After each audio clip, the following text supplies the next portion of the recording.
What would you do if suddenly a wave of people from your land traveled miles to a designated foreign country and happened to find them lying dead on the trail along the way?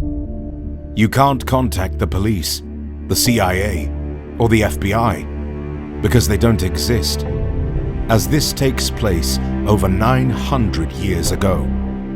You can imagine, this was a severe problem France had on its hands and had to implement a fearsome force to solve this problem. For that, we travel back in time to the year 1118 to uncover this mystery.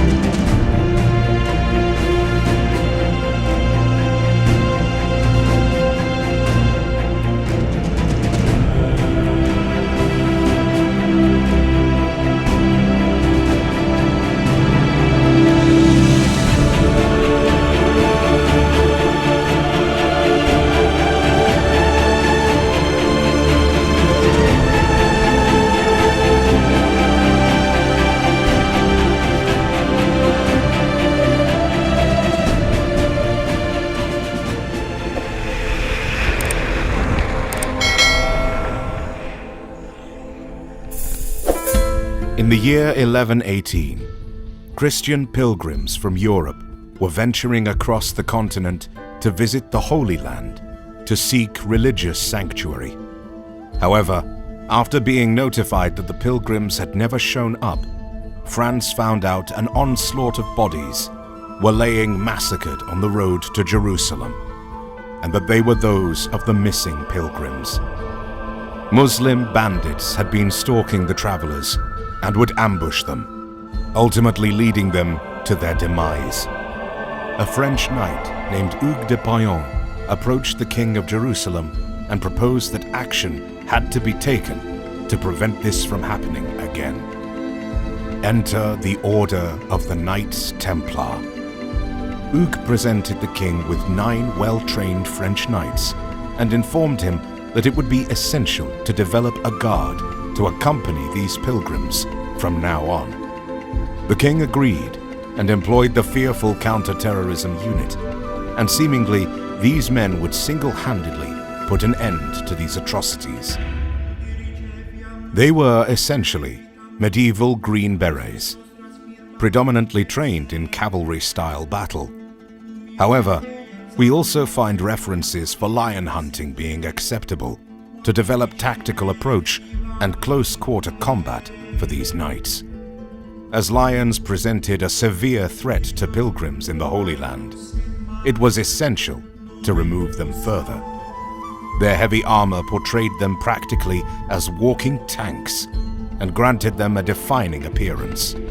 Their commanders strictly instructed them never to fear the march into battle.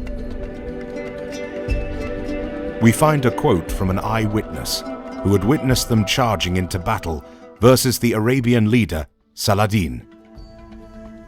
The quote read, "Spurring all together, as one man, they made a charge, turning neither to the left nor to the right. Recognizing the body of troops in which Saladin commanded many knights, they manfully approached it, immediately penetrated it, incessantly knocked down, scattered, struck, and crushed."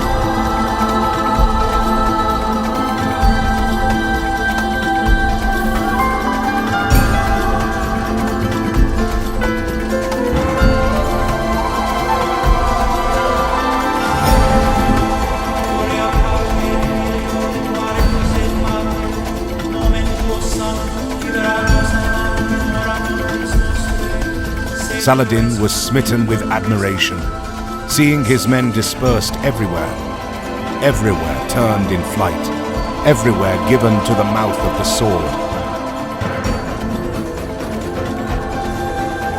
He took thought for his own safety and fled, throwing off his mail shirt for speed, mounted a racing camel, and barely escaped with a few of his men. They were to be as impactful as their heavy-weighted sword.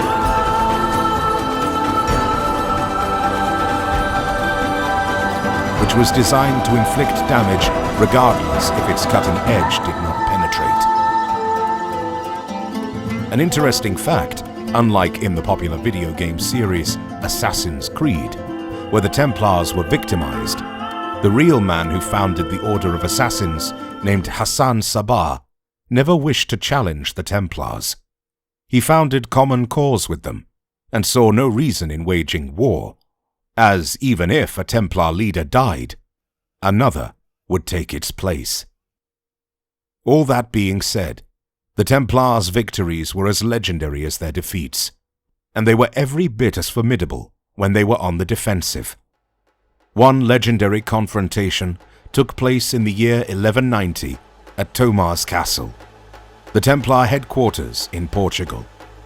Here the knights had found themselves besieged by the forces of the Almohad Empire of North Africa. The Templar garrison leader at the time was Gualdim Pais, a veteran soldier in his 70s.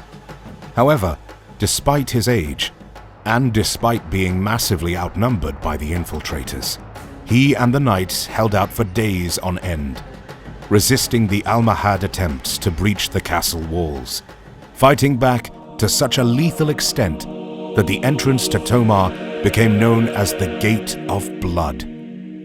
This great victory illustrated how the Templars' dogged determination to win, no matter the odds, meant that taking down their lairs was a tall order for any one of their enemies.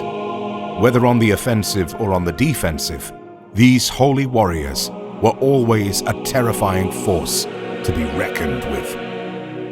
As fearful warriors, they were also good Samaritans of God, who even lent finance without seeking interest. These were mighty men of God, whose legacy echoed throughout history until today.